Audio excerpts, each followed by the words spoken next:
I believe in change, and I think everything that has a beginning has an ending. This week I was born free. Being a born free, that's what they call it in Zimbabwe. Anyone born after 1980. Thulani Gumpo. I'm here at Growing Greener Innovations out in Edmonton. We have a new president now, Mr. Emmerson Mnangagwa, and the former president, Robert Mugabe, is gone. It's very exciting to know that in my lifetime, I'll live to see another new leader and a new president for the countries. I think the biggest thing has been the economy. From the early 2000s, the economy has been crumbling down. People have been struggling for the past 15 to 20 years, or even longer than that, under the old regime. Most of the money that was coming into Zimbabwe has left Zimbabwe and gone into other countries or other markets because there's no accountability. When the money comes in, there's no one to really account for the money. And a good example is the NGOs that come in and try to provide aid to the country.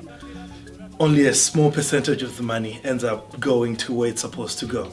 I think once you have such an economy, it means that people are greasing each other at every stage. In any level, there was just corruption. Just to get a basic good, a basic need fulfilled, the country doesn't benefit. It all becomes individual and no Zimbabwe as a whole.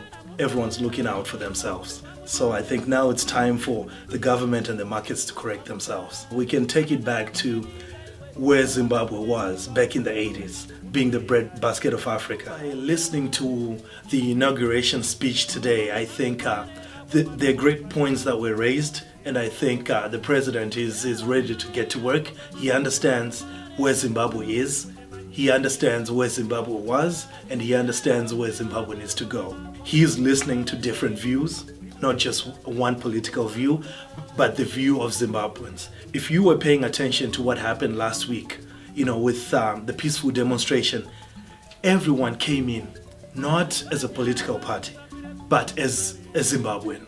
You could see, different races within that.